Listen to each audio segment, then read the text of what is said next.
What's going on, guys? I really appreciate you stopping by. Let's check out the history of the Scots language. Let's do it.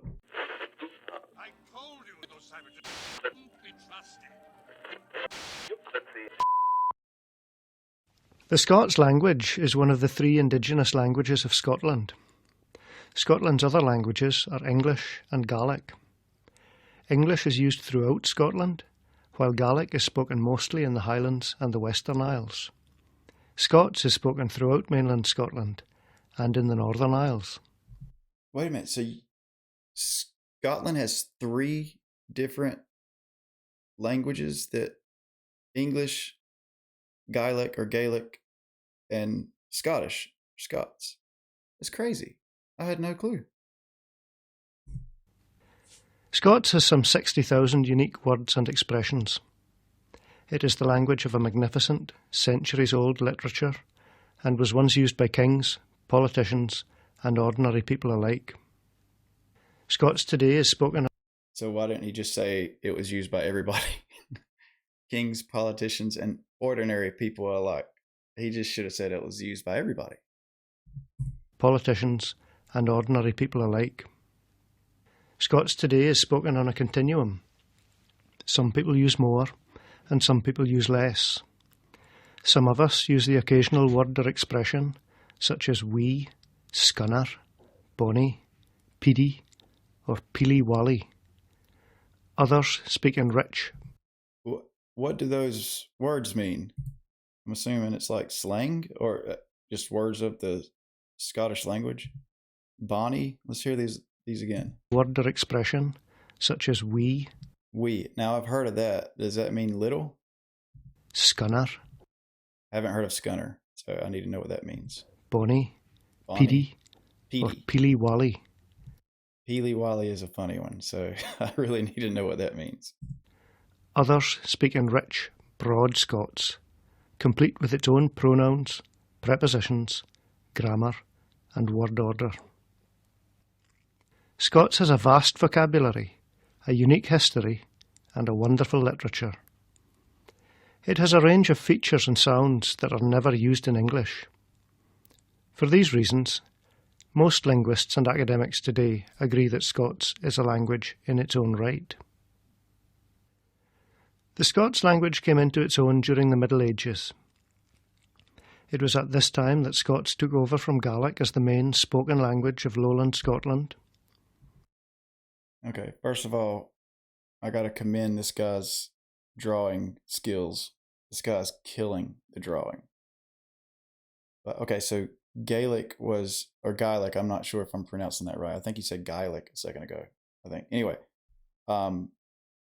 so the Gaelic was spoken first, and then the Scots language took over that. Is that what he said? That Scots took over from Gaelic as the main spoken language of lowland Scotland. By about the year 1450, Scots had also replaced Latin as the main language of all official documents in Scotland. After 1462, all of the statutes or laws of the Scottish Parliament were recorded in Scots. Scots was the language of state during the Middle Ages. Scots has always been used by poets and storytellers. The medieval wars of independence were written about in Scots. James I was Scotland's first poet king. While he was imprisoned in England, he wrote a long Scots poem called The King's Quair. Scots language in the medieval period was especially rich and expressive, and became increasingly different from English as time went on. Mary Queen of Scots spoke French and Scots, and her son, James VI, wrote excellent poetry and prose. Y'all are going to kill me for asking this. Isn't Mary the one that, what, dang it, the Queen of England. I forgot. Dang it, I forgot it. Was it Queen Elizabeth, the Virgin Queen, I think? Anyway, isn't that the one who killed her? Wasn't it like her cousin or something? You guys let me know, because it's my memory's not great, but I think that's what one of the other videos said. Anyway, I'm rambling. Scots. And I have to say, I really wish I could pull off that accent. God, I really wish I could. That is an awesome freaking accent. Scottish and Ireland is awesome accents.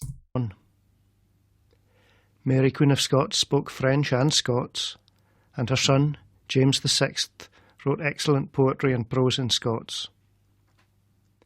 But James VI of Scots was soon to become James I of Great Britain.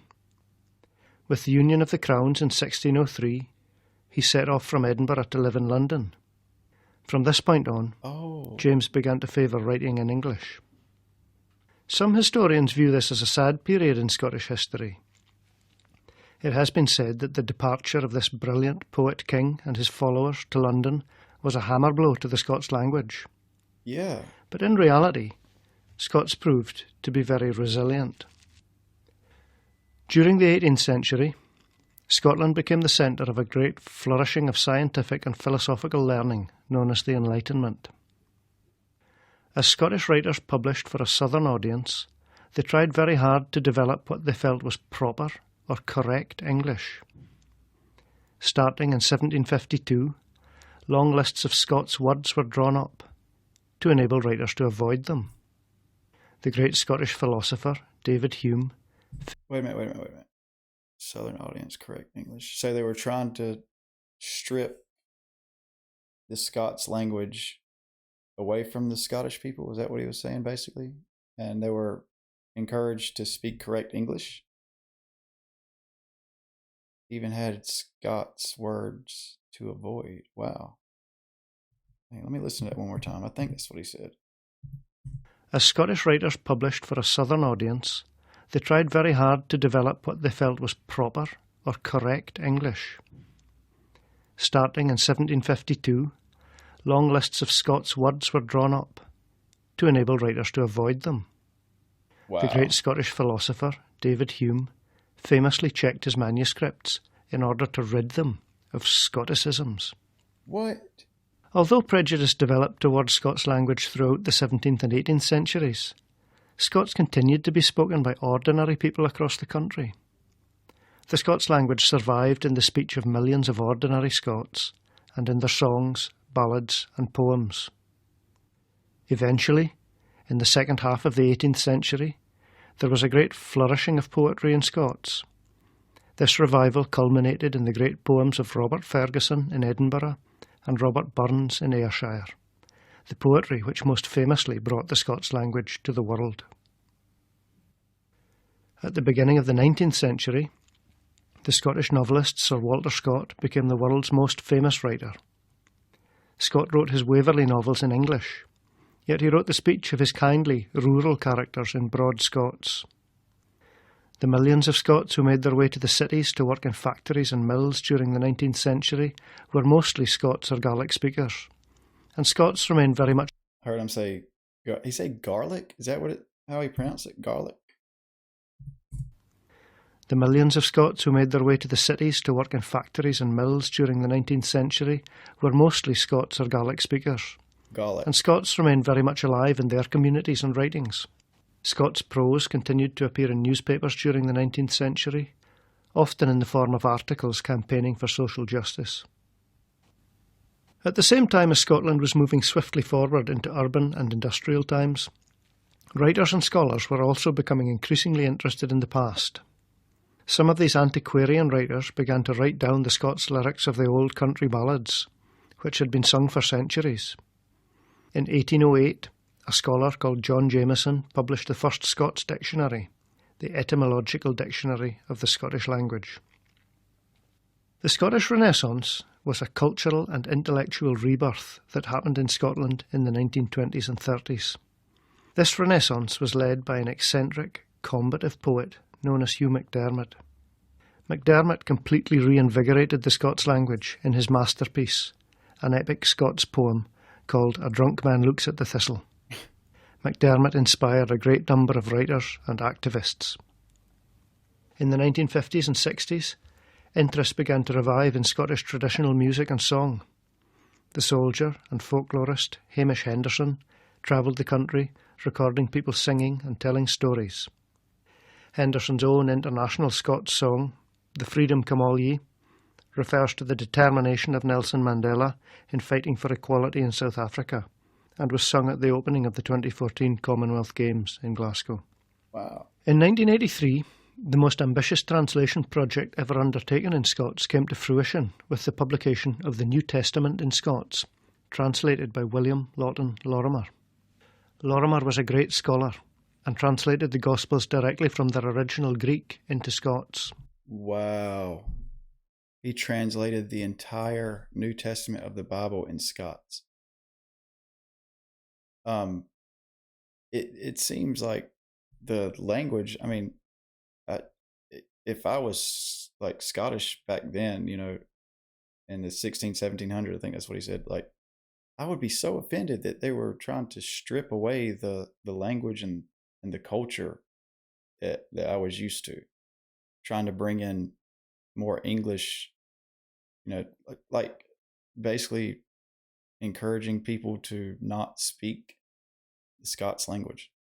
I mean, that's just seems wrong. You know? So I'm glad they were able to bring it back. Scots also featured heavily in Scottish drama of the late 20th and early 21st centuries. Gregory Burke's hard-edged play about the Iraq War, Black Watch, Liz Lockheed's Mary Queen of Scots got her head chopped off, and the acclaimed plays of Rona Munro all make use of Scots language, giving their characters realistic, convincing Scottish voices. The Scots language is now recognised by the European Commission for Regional and Minority Languages, the Scottish Government, and the UK Government. Responses to the 2011 census showed that 1.5 million people in Scotland identified themselves as speaking or understanding Scots. Literature in Scots is more widely available than ever before, and a range of classic and contemporary texts and authors have been translated into Scots, including Alice in Wonderland, Roald Dahl, and Tintin. A Scots translation of Julia Donaldson's The Gruffalo has sold more than 45,000 copies. Scots is used in daily news and current affairs broadcasts from BBC Radio Orkney and BBC Radio Shetland. In nationwide broadcasting, Scots was the language of the hit comedy show Still Game. The monthly podcast from the Scots Language Centre, Scots Language Radio, remains the only dedicated national broadcast in Scots to cover the entire range of topics we might expect in a radio magazine, including archaeology, music, politics, and current affairs. In schools, Curriculum for Excellence highlights Scots as an important component of young people's education, and in the wider... Of course, it's their history. Like, it was almost stripped away from Scotland.